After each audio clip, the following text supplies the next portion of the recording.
next topic. Um, well, damn, it must be a-hole day because now we got to talk about Zachary Levi. Let's talk about this one whose career is in the toilet, but it's been in the toilet for a minute because apparently he said that he has no regrets putting, like, risking his career, if you want to call it that, to stand 10 toes down behind MAGA. So Zachary Levi appeared, of course, where else, on the Megyn Kelly show to promote his new movie, The Unbreakable Boy. Must be one of those Christian fundamentalist movies on one of those networks that Candace Cameron Bure and them be on, and said he was at peace when he made the decision last year to publicly support Donald Trump for president.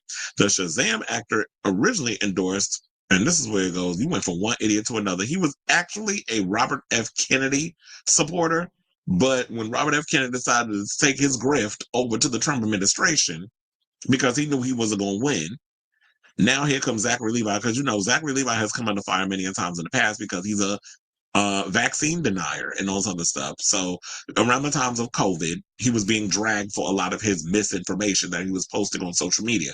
So he said, I felt at peace because I knew that this was more important than saving my career.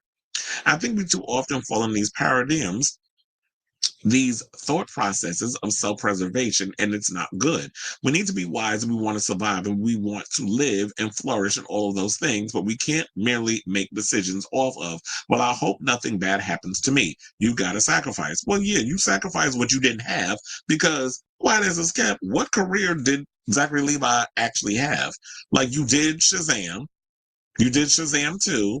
You thought your career was going to pop like you was Chris Hemsworth. And when you realize that, sir, yeah, I don't care how many hours you sit up in the gym, you don't have that, you don't have the range. So your career wasn't going to go where it needed to go. And there's been many people that have been behind the scenes that said that Zachary Levi is a freaking idiot. So I'm not surprised by him coming across and standing 10 toes down. He has to. He's got to find a way to grift on something. And so when you go and say, so this is why it's like, I used to be a fan of his. Like, I liked it. First of all, I came across Zachary Levi when he did Chuck on NBC. That was like, I liked the show. I liked the whole idea behind it, where it was like this nerd that worked at like oh my God, what's the name of that? Like a Best Buy type of store. And then he gets this thing where he's like really smart and has like this thing in his head or whatever. It was passed to him by Matt Bomer, who was in the pilot and was killed. And then he gets this gift or whatever that he starts working as a spy or whatever. I thought it was a really cool concept.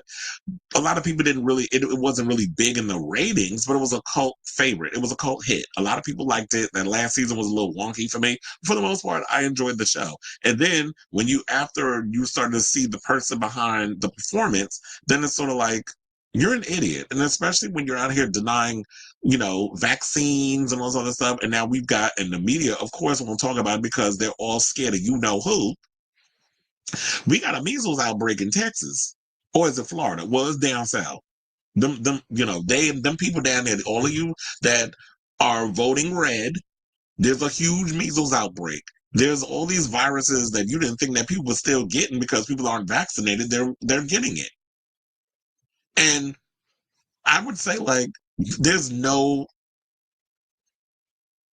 actual evidence. I was trying to find the word. I don't know why I couldn't think of it.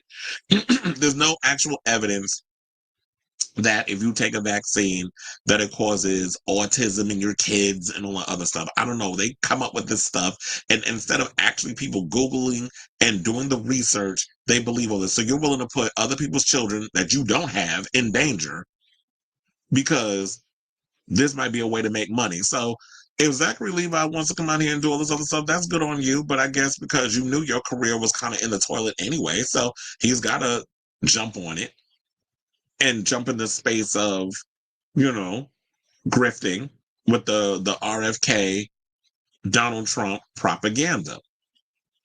So he officially endorsed Trump at a rally in Michigan on September 28th before introducing a conversation between RFK and former Representative Tulsi Gabbard, who is working under the Trump administration right now. So they said, what I'm really afraid of at the end of the day, that I'm somehow going to lose jobs in an industry that I already believe is completely falling apart and that won't even be creating jobs for me in a few years anyway. Like, come on, if I lose all of my acting career, and I hope I don't.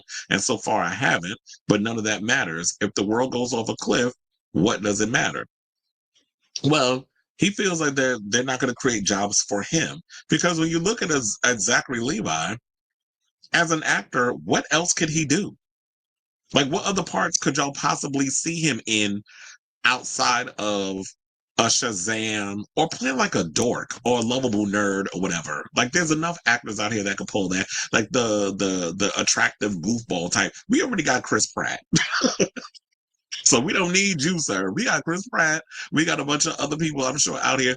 John Krasinski, who kind of can play up that smart guy, but also he could do action and all this stuff. Another one, Ben Affleck, kind of falls into that context as well. I'm looking forward to seeing The Accountant too when that comes out. I saw the trailer the other day. It looks really good. So we don't need a Zachary Levi. I'm sure he'll find work doing what he's doing over there, I guess, on one of those conservative networks or whatever. If they do those type of films, I'm sure Candace Cameron Bure could use another actor over there, doing on what she got on her little Family Values network. I'm sure they could use another celebrity to spew a bunch of BS over there at Fox News, so he can go over there and do all that mess. But they say he's in this movie with Megan Fahey and Patricia Heaton, another one that I used to like that kind of fell off and has been out here spewing propaganda, as in Patricia Heaton. So they said it opens in theaters on February 21st from Lionsgate. Ain't nobody going to see that. So the movie's out today. And I'm trying to think, what movie's out today? The Monkey. That's probably going to be the one that everybody's going to go see to make a lot of money. Also, what else is out? Captain America, Brave New World. I think that's going to be number one again, possibly. That one's going to make money. And then, of course, I think Hard Eyes is still out, and it's doing fairly well. So honestly, like I said before, I feel like he's bad because he thought Shazam was going to make him the next Chris Hemsworth. So this douche nozzle, needs to just go away. And I'm so sick of people like him who, want to sit out here and funnel conspiracy BS and anti-science hysteria. But one of my friends said this on social media that I had to screenshot, and I was like, you know what? You hit the nail on the head. He said, it's really amazing how hungry these white boys are for the dick of power. They'll give up anything for it, anything to be supreme or touch a coattail of supremacy. All because people of all races and sexualities are being included in narratives of America. They don't feel like the main character anymore, despite the fact that the system is still set up for them, despite diversity initiatives, which supposedly all men are created equal. What they really mean is all white men are created equal. What a crock of shit. And I totally agree with that. Like, I feel like y'all just don't want to see anyone else survive and thrive in this world. Y'all, even when you have the world in your favor, it's still not enough. And we're clearly seeing all of this happening more apparent in real time because I feel like a lot of people ain't been paying attention. Because like I said, when it came down to the Democrats and stuff, they were chipping at it little by little with the supremacy and all this, or having like these oligarchies or whatever controlling us. These corporations, which we knew was coming. I mean, we're in Orwellian times as we speak. And so it's not enough that you have the career and you have all this other stuff. You still want to be able to be in proximity of that power because that absolute power corrupts absolutely, as they say. So I definitely want to hear from you guys in regards to this report. As I said before, I was a fan of Zachary Levi until I started hearing all this stuff about him and the anti-vax conspiracies. Like I lost a lot of people, family and friends, to COVID. So for you to be out here spewing this lies and misinformation and being anti-vax and all this stuff when vaccines have saved lives. The stuff that you have put out here in regards to vaccines and stuff, there's no actual truth to what you're saying, but you're spewing this propaganda. And because people think celebrities know every goddamn thing, and because they feel like they're doing the work and they don't have to do the research, or I'm gonna just take what this person says at face value and it's gonna be enough. So I definitely want to hear from you all. Let me know what you guys think of this story in the comments down below.